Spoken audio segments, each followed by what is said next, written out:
Who are you? I am Casshan. Luna, I will kill you. What? That's the entire lead-in? That's all you're gonna give us to set up the entire series? I mean, obviously, right? CassHERN says his name, threatens the audience with death. That's all we need. I mean, that doesn't explain everything. I don't know what will. You know, this reminds me of a time when I was younger. Oh, God, I thought I had blocked this out. I wasn't doing too hot in school at the time, and my parents would like take blunt objects and hit me over the head repeatedly. Like they were trying to like beat me to make me smarter or something. I don't know what they were expecting out of it. Maybe a bash learn?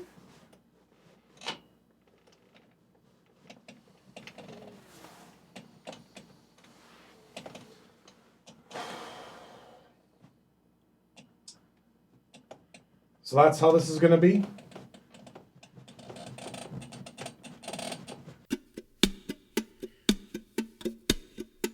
Whenever I sang my songs on the stage on my own, whenever I said my words, wishing they would be heard, I saw you smiling at me.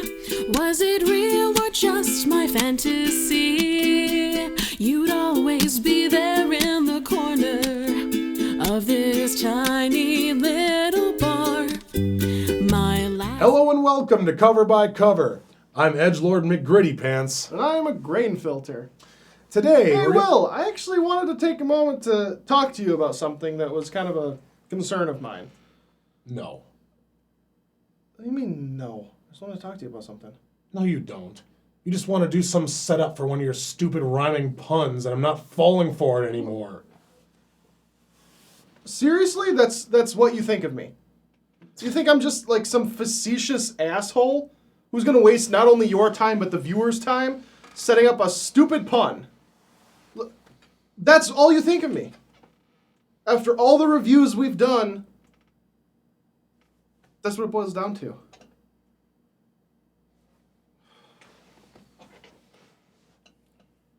Okay, fine. What did you want to say? You know, well, sometimes when we're smoking a bowl and you decide to hog all the weed, I have to say to myself, hey, Will, when's it going to be my hash turn? You know, JT, sometimes you make me so damn angry I just want to burn you alive. What? Yeah, I wish I was a Charizard. Then I could hit you with Blast Burn! No, the moment's gone. You really need to work on your timing. Today, we are heading down Reboot Aisle. That's right, we're going to be looking at a 2008 reboot of one of anime's all-time classics. Why don't you tell us about it, Will? Yeah, okay. Tatsunoko Productions took something great and wonderful and did everything they could to ruin it and piss me off. Sound familiar? Well, it's just a show. You can... CassHERN Sins! I'm not sure what to even say about this one. Who wanted this? Who was clamoring for this? Imagine for a second if they remade Cowboy Bebop, but made Spike a ruthless killer, Jet Black a pimp, and Faye Valentine as bitch. I mean, that'd be fantastic, wouldn't it? Just discard everything that made the original series good and do whatever the hell you want. Who cares, right? People will watch it. I mean, I get that sometimes superheroes of old can be seen as one-dimensional beacons of purity and boredom, but the fact that someone took a look at Casshan and thought that making him into a villain would be a good idea is still flabbergasting to me. Good luck, JT. This isn't gonna be pretty. You know, Will, No! I made some investments recently. I said stop! And my advisor gave me all this complicated information. Knock it off! All I wanted to know was how much cash earned. Shut up! CassHERN Sins! We kick things off with an extremely poorly shot fight scene, and before I can gather any idea of what's happening, it's over and CassHERN won. Anyway, blatant heavy-handed exposition B. It all began on one day. The ruin. From the moment he murdered Luna, our world began to crumble, and there is nothing we can do to stop it. The one responsible for her death is CassHERN. Yes, that damned CassHERN! Oh, okay, well, who is that directed at? Why would you say a bunch of stuff in inner monologue to yourself that you already know? Man, I hate it when shows do crap like fight scene!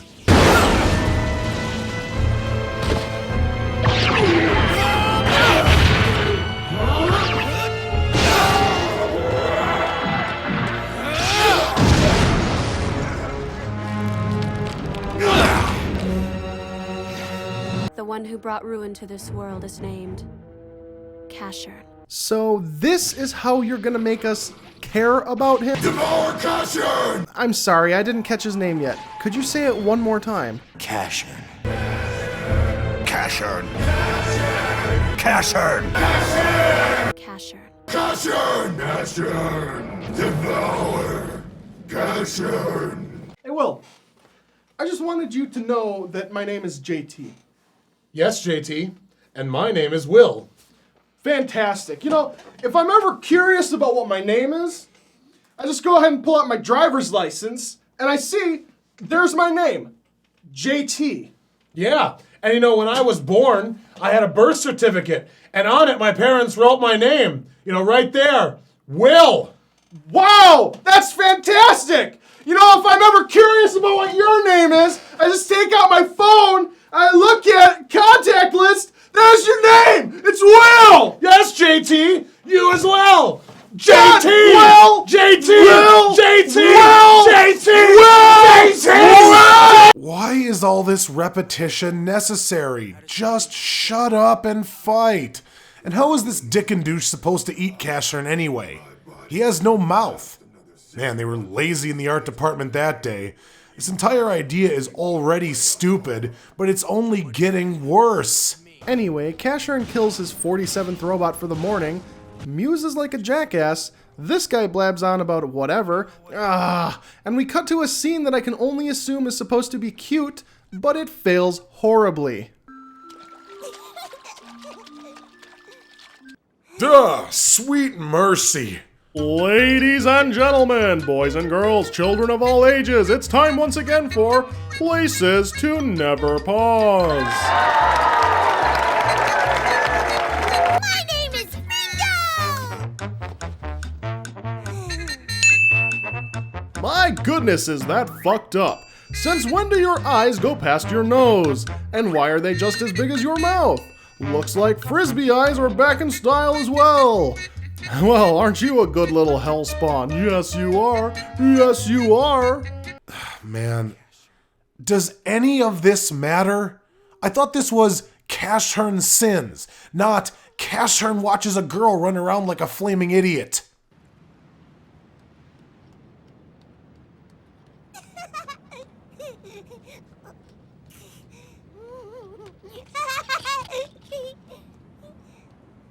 Hey, CassHERN! Can I invite you to be a character? Maybe our main character? Soonish, please? Are you a robot too? I had started to rust real bad, but OG fixed me right up. If it weren't for all that rust earlier, I bet I'd be much prettier. Yes, I'm sure rust is to blame for your contorted demon visage. It must have been rust that bashed your nose halfway up your face, and I'm sure it was also rust that exploded your eyes to the point where you could probably choke on them. Yup, rust strikes again. I don't think you're broken at all. I think you're beautiful. We here at Snark Films would like to state for the record that we do not support lying to children. That's accurate. However, in this case, it's okay, because that is clearly a goblin and not a child. We here at Snark Films fully endorse lying to goblins. Yes, the differentiation is very important. What pisses me off the most is that CassHERN has so many opportunities to kill this thing, but takes advantage of none of them. Savior of the world, my ass. I hate brats! I can't stand their foul stench! Yes, yes, by all that is holy, thank you! Anyway, infanticide aside, because we've gone maybe 10 tragic minutes without a soulless fight scene, it's time for another one. Literally and figuratively. You know, I'm surprised these characters can even remember what's going on anymore, or who they even are. They've said and done so little that I would have forgotten by now if they hadn't said CassHERN's name 1,000 times. Let her go. Walk away. Who do you think you are? I am Turn. Wait, I'm sorry, that's not right. I am Flash Spurn. Okay, that's not it either. Give me a sec here. Are you looking for cash? Aha! I am Rash Yearn, and I have sinned. Oh, damn it, why can't I get this right? Well, I think I've been told I need to kill you. Your name is Cash. Just give me a second, alright? I've almost got it. It's on the tip of my tongue.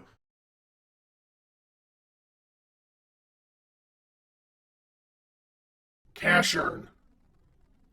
Your name is CassHERN. CassHERN. Bingy bangders! Okay, I'm just gonna kill you now. To our grave disappointment, the demon spawn isn't dead, but the inevitable boring battle ensues anyway. So, what's on the line in this fight? I mean, what are the stakes for the hero? Is there any chance whatsoever that CassHERN is going to lose to the same type of robot that he's already killed a dozen of? Nope. Alright, well then I'm just going to get some Taco Bell. Sounds good.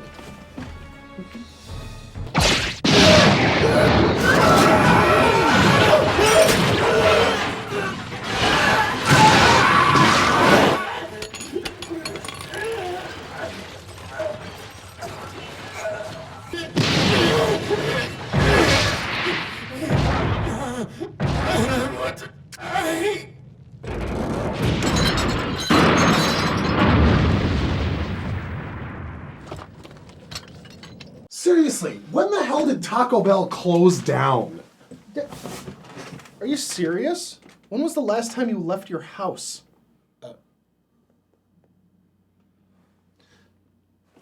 Well, okay, just forget it. What did we miss?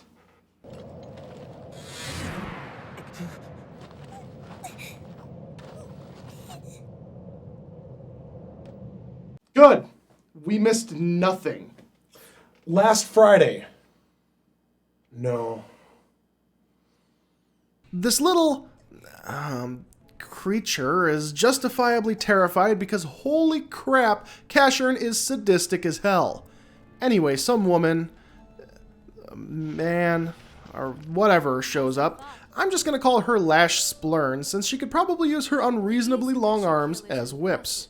You're the worst thing to happen to this world. You're despicable. Just what am I? CassHERN, you are a killing machine. You see, you took the life of the son that was named Moon. Alright. That, the ruin- This is so esoteric and pretentious that I've already stopped listening. But I guess another fight scene is on the way. the world. As the episode ends. Oh no, a cliffhanger. What could possibly happen next? I have no idea. There's so much tension and I'm so invested in everyone and everything. I'm on the edge of my seat.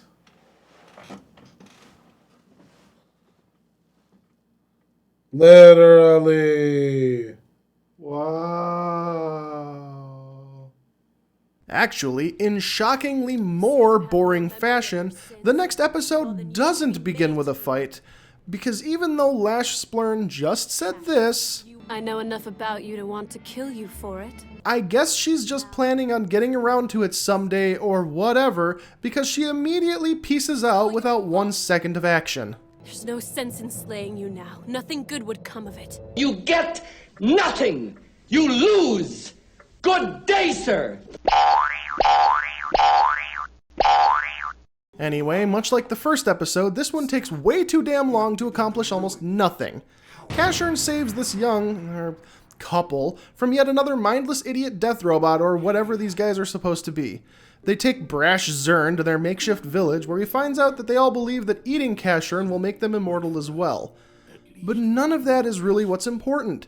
What is focused on most prominently is these 2 robo-lovebirds.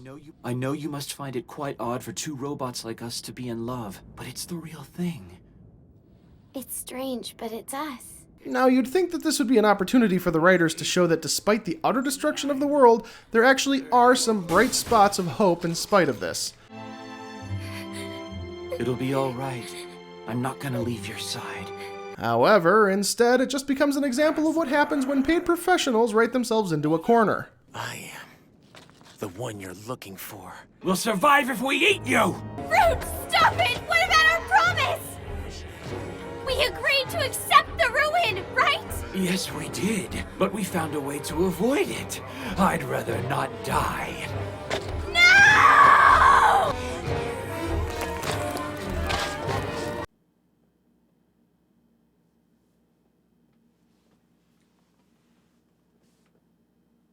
I just have so many questions.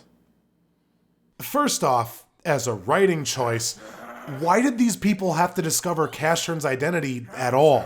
I am the one you're looking for. This story would have been far more interesting if CassHERN, this established murderous killing machine, just peacefully let these people go on living what short lives they had left, and then made his exit powerless and saddened over the fact that he had caused this state of affairs. It reminds me of an episode of Trigun, when the people of a struggling town find out who Vash is and then they tie him up to turn him over and collect his enormous bounty. There was real human emotion because Vash had just saved all of them. The people were heartbroken over having to make such a tough decision even to save themselves and their homes. But in that instance, because Vash is a far more interesting character than old vacant face over here, he lets them do it and only made an escape when he saw an opportunity to save the town again. But the fact of the matter is that CassHERN doesn't even have to go that far. All he has to do is leave. Leave this place immediately. Second, way to ruin the only interesting thing this episode had going for it. You took the very interesting subject of robots falling in love and then discarded it instead of exploring it at all. Why even bother? This is a one-shot plot that isn't going to last long enough for us to develop any attachment to these characters, so why would we care if they die? If they stand for something more than what they are, that is good writing. But nope, just kill them all. And that's the biggest problem here. We already saw the big idiot killbots turn into zombies at the prospect of killing CassHERN, and for them it at least kind of made sense. They're already awful beings willing to kill any robot just for the fun of it. It kind of fit in with how they were portrayed to begin with. But here, they were simple folk for the majority of the episode, just trying to live in peace. They were set up as something different from what we had already seen, but instead, the show gets cold feet and just reverts to more of the same. Wow, that's so interesting, guys. You did it. But even at this point, all CassHERN has to do is just leave. He has no good reason to kill all these people like he does. We've already seen him jump hundreds of feet into the air. Going back to Vash the Stampede again, he was constantly wandering around because he had a guilt complex over the destruction that he had caused. He didn't want any more suffering to happen on his account, but was constantly dogged and haunted by more and more violence that was caused purely by who and what he was. That is an interesting character. But this asshole willingly and needlessly kills hundreds, if not thousands, along the way.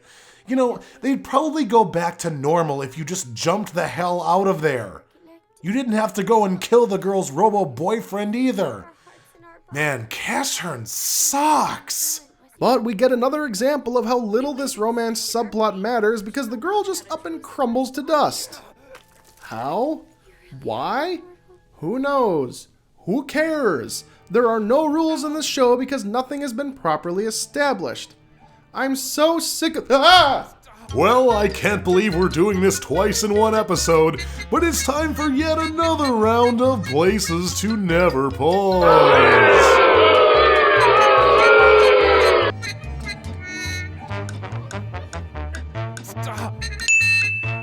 Keep in mind, ladies and gentlemen, that this horrifying monstrosity is who you're stuck with for the entirety of the series. He's the main character. Isn't it just depressing? And with that, the episode just stops. Well, thank goodness for that. You mean it's over?